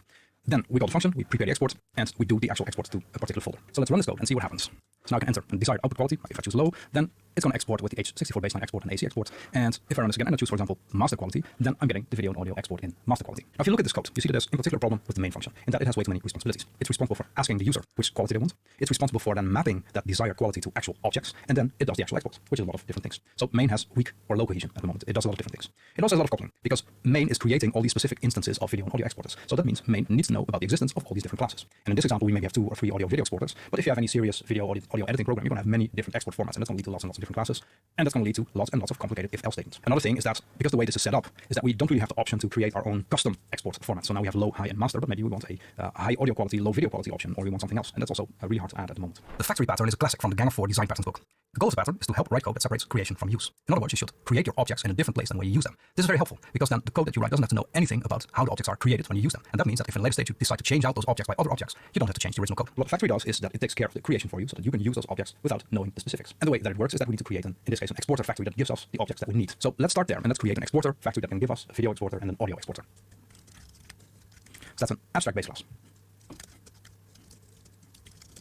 The factory is going to have 2 methods. One method that gives us a video exporter and one method that gives us an audio exporter.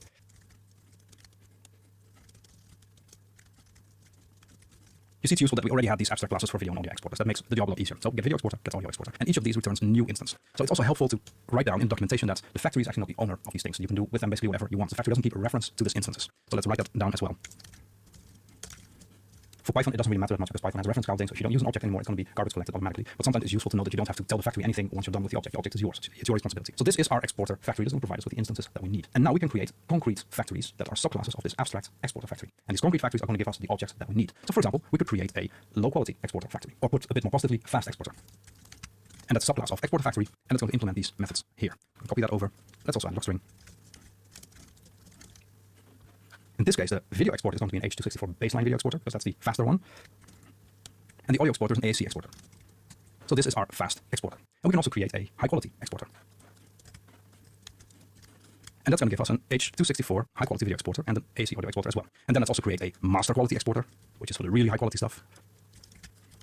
And that's the slowest, obviously. So the video exporter is lossless, and audio exporter is lossless audio. Now we've created our 3 factories for low, high, and master level quality. Now let's rework the main function to increase the cohesion and separate out a bit and use this factory pattern. So the first thing we want to do is take this piece of code that's reading the desired export quality from the user input and create a separate function that provides us with a specific factory that the user wants. So what I'm going to do is I'm going to remove this here, and I'm going to define another function called read exporter, which is going to give us an exporter factory.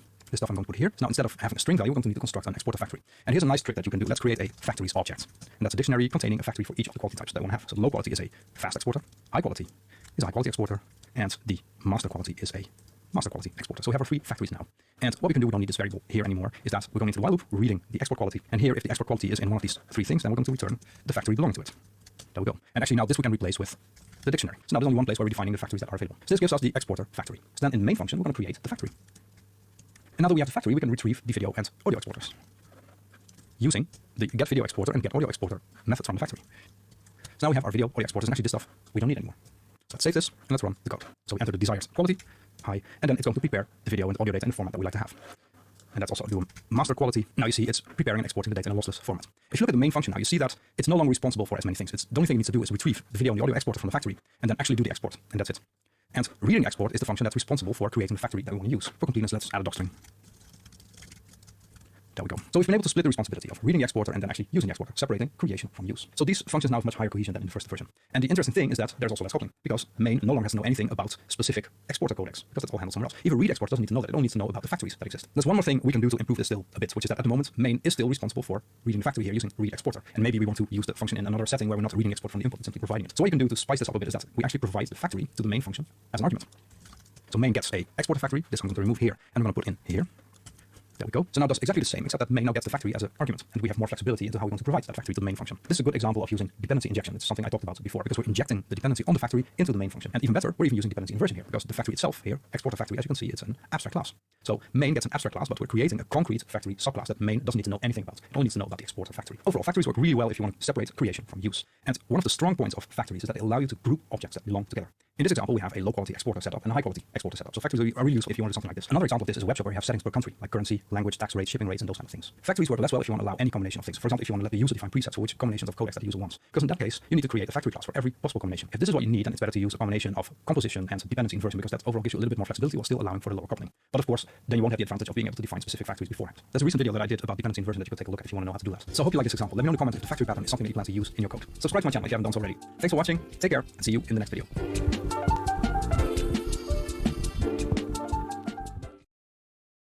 There's an issue that occurs quite often with the strategy pattern. The idea of the pattern is that you can swap out algorithms without changing the code that uses the algorithm. For example, you could use the strategy pattern to switch between different file compression algorithms. But what if you want to change some settings that are specific to a particular compression algorithm? For example, zip has a compression level option, but zlib also has window bits, chunk size, and more. Today I'm going to show you 3 ways to solve this, but actually only one of those 3 is a good solution. Generally, before you even apply things like the strategy pattern, it's important that you understand the problem that you're trying to solve. I wrote a guide to help you with this. It's available for free at arjancodes.com/design guide. It describes my process for designing a new feature or new software application, and it may help you structure your thoughts as well. So arjancodes.com/design guide. Now, let's dive into today's example. We're looking at a trading example today. We have 2 files. One contains a simulator of an exchange. It's an exchange class. It has a connect method.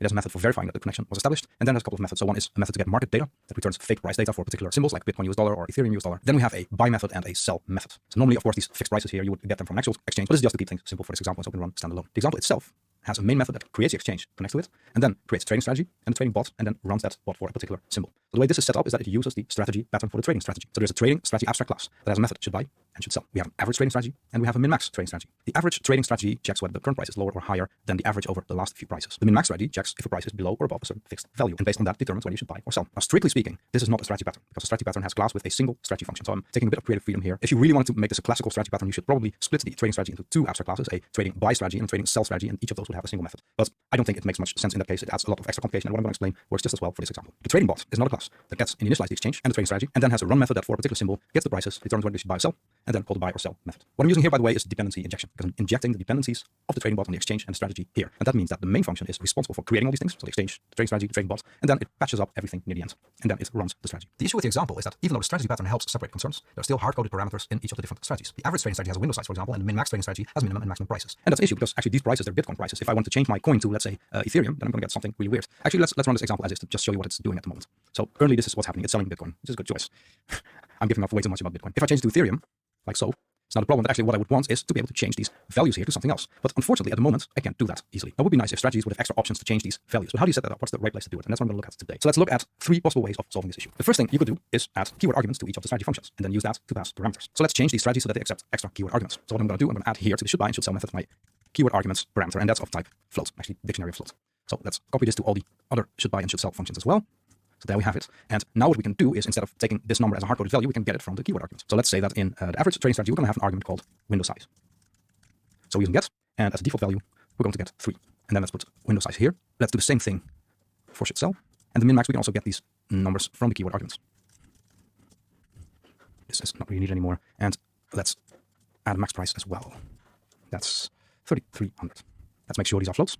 So now what I could do is pass specific values to these different trading strategies. There's 2 problems with this. One thing is that you're losing a lot of typing information. For example, it's not clear that should buy and should sell expect a window size. It's also not clear that min-max expects a min price and max price. You kind of have to guess that from the code, or maybe you have to put it explicitly in a doc string. So that's not so nice. Another thing is you can only indicate one type here. Well, actually, window size is probably more logical that that's an integer, and min price and max price should be floats, or probably decimal in a production system. So this is not ideal. So you could maybe use a union type like float or int, but that's still quite ugly. And there's also something called a types dict, which might have been useful, except that you can't use it with keyword arguments, unfortunately. So let's look at a second solution that offers a bit more control over the type. And for that, what we're going to do is create a parameters class that contains all the parameters that we need in our strategies. And then instead of passing the keyword arguments, we're passing an instance of this parameter class, and then we can use typing. So let's first create a class called strategy parameters. Actually, let's use a data class for this.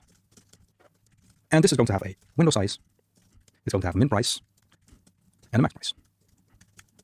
So this is a class that represents the union of possible parameters for the different strategies. So I have window size, min price, and max price. And now our trading strategy gets an extra parameter, which is an instance of strategy parameters.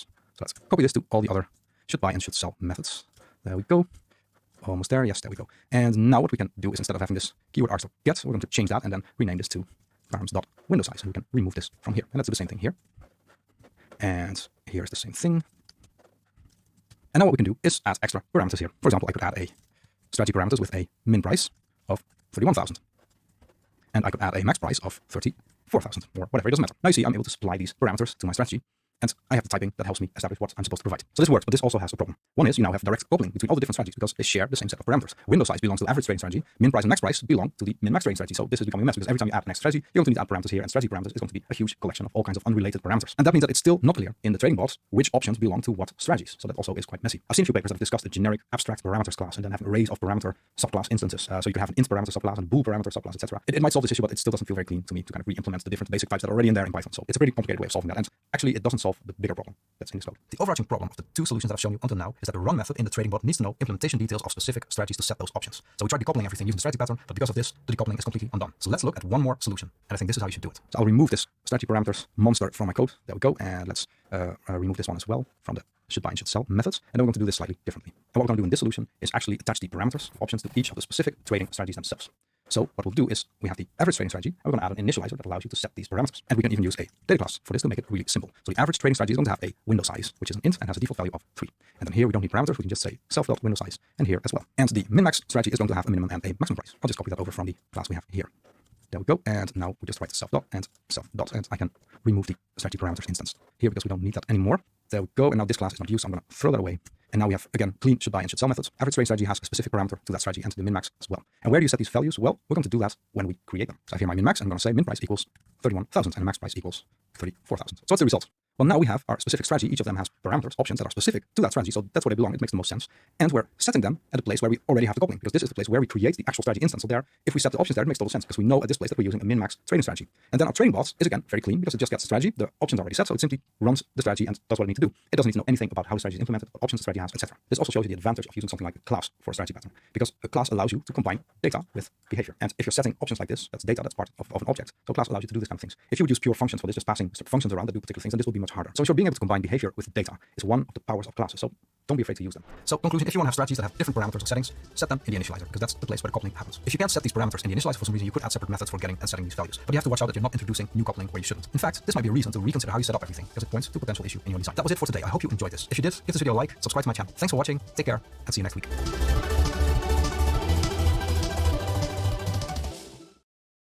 In this video, I talk about the plugin architecture, which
And now I think I'm gonna study. I'm gonna read this stuff. I'm gonna put some music and then just be quiet and study this stuff. I'm probably gonna study all this, not all of them, maybe some of them, and then I will end the stream and do the rest of this stuff off stream. I don't think I'm gonna talk much. Just gonna put some music and then read articles about these things.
Okay, it's already late here, so I think I'm gonna stop here and continue to study this stuff off stream.